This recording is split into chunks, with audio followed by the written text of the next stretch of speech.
Hello, and thank you for joining us for another episode of Your Ghost Stories. We'd just like to say a huge thanks to our listeners for tuning in.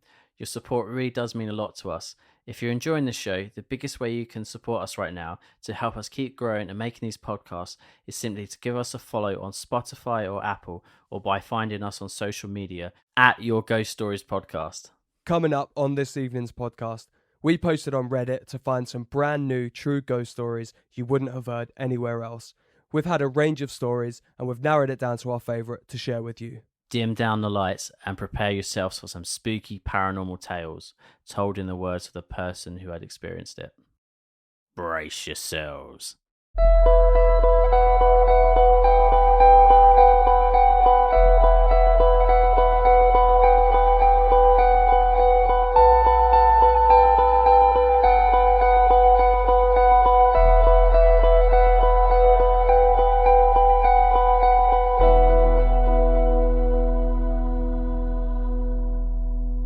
Up first, we have 3 short stories from Reddit user Sancho Panza VA. When I was 12 years old, my uncle died in a car crash. My mum asked me to stay with my aunt to help her with 5 and 7-year-olds. The kids were asleep upstairs, and we were downstairs watching TV. We heard a baby crying. She had no babies. Then we heard footsteps going up the stairs. We went upstairs and my cousins were fast asleep. Second story. When I was married and we had our firstborn, we rented a house. This house had a cooled and heated 6-car garage. We learned the house belonged to a former funeral homeowner who previously did his work in that 6-car garage. Anyway, my wife and our new son went for Sunday lunch. When we returned, a bathtub had filled itself up with 3 inches off the top. Nothing was dripping. These are 2 things that confirmed my belief in the afterlife and could not be explained any other way. And the third story, many years later, a lady and myself were in Tombstone, Arizona. We'd spent the day sightseeing. That evening, I planned for some adult fun in the cemetery where many Western guys and ladies were buried. As my lady then was Native American, she had keen sense to spirits. As we drove into that cemetery, she had a very evil feeling in her chest, so clearly my plans went out the window. We drove around for a bit. I decided to try it again, same thing. We had a motel room reserved about a mile down the road from the cemetery. While sleeping, I heard a scratching. The next morning, she asked what I was doing scratching. We thought maybe it was each other's toenails and sheets. It was obviously neither one of us. And this story is from Reddit user CompetitiveBad5295. My husband and I were in bed one night. I heard a disembodied child's voice say, "Mama!" The voice was close to my ear and so clear. I just laid there with eyes wide open. A few seconds later, my husband and I simultaneously rolled over to face each other and he asked me, "Did you hear that?" I asked him, "Hear what?" For validation and hoping for something other than what I had heard. I'm a scaredy cat, okay? He said, "I heard a little kid say, 'Mama.'" Now he wouldn't have thought much about it had my young daughter had been home, but she was at her dad's an hour away. The streets were barren as it was well past midnight. I have no logical explanation as to what it was or why we heard it.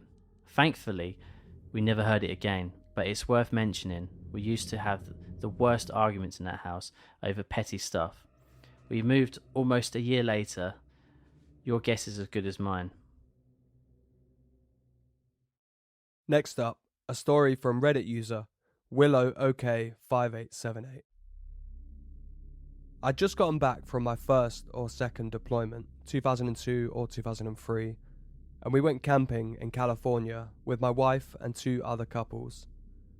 We hiked to our not quite backwoods but pretty far off the map spot on the shore of a lake, with pretty heavy dark woods behind us. It was a fun way to unwind, fish and drink a little bit. That particular deployment was stressful for many reasons. The first night, I slept like the dead, nothing happened. The second night, I had a real fidgety light sleep and woke up almost hourly. I went outside alone to look at the stars because I didn't want to wake up the wife, and after about 20 minutes, I would guess, I heard what could only be described as my wife's voice, but oddly distorted, clear as a bell tone, calling out my name and asking for help. I got so unnerved. Then I stuck my head into the tent to make sure she didn't somehow wander off, and she was fast asleep. I shined my brightest light into the woods towards the voice, but saw nothing. I got kind of freaked out, but went to lay back down. Then the next morning, over coffee, my best friend who was in the tent next to me said, "Jim, why were you calling out my goddamn name in the woods about 3:30 this morning? Dude, that shit is not funny." I told him I was in my tent at the time, and we just kind of dropped the subject. It was just very odd to me that this happened to two of us in the same night. And I couldn't really blame PTSD dreams or anything like that. The only person I told about it was my wife, and I'm not even sure she believed me. This one is from user Lower Complex 388. When I was little, my mum was cleaning houses as her main income. One lady would let her take me along because it was a weekend shift and we were too poor for childcare. One day, when we were packing up to leave, I walked by the basement door and the knob started to turn back and forth like someone was trying to open it. Except this lady lived alone. I stared at it for a long time. I tried to make sense of what I was seeing. There was no open windows, no earthquakes, nothing that would explain what was happening. I told my mum I didn't want to go back because I was so scared, so she made arrangements for me to stay with friends from then on, so I never had to go back there. I found out years later that her husband had died in the basement the previous year. I don't know if it was the strangest occurrence, but it was the first and the thing that convinced me ghosts were real. This story was then followed up by a similar encounter by user I'm a do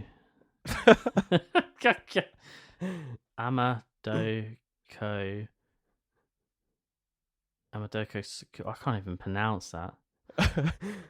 Amadoko Suduka. Amadoko Suduka. I can bounce off that. One evening I came home with a bunch of stuff.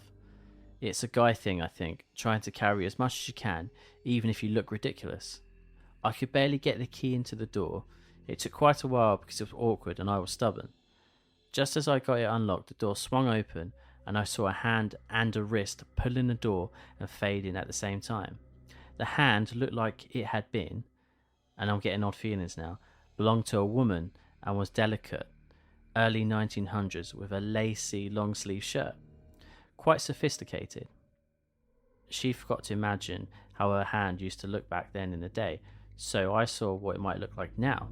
Spirits visit us all the time and sort of eavesdrop without really meaning to. So apparently, the hand's appearance is a serious matter and a little embarrassing for them. But I have to say it was quite thoughtful and a bit heartwarming to know that they'd want to open the door for me.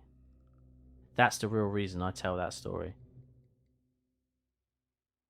This one is a late entry from user ElegantAD4219. Anyone else ever see the Snake Man, as I called him when I was little? This is a memory that floats back to the surface every now and then. It did this afternoon again while trying to take a nap on the couch. When I was little, my bedroom was actually just the mudroom really, with the washer and dryer in it. The room had a door outside, although it was locked from the inside with a deadbolt. When my mum stopped letting me share her bed, I was moved into that space, and I mean, It was cute enough. I had a new daybed, etc. It wasn't the space that was scary.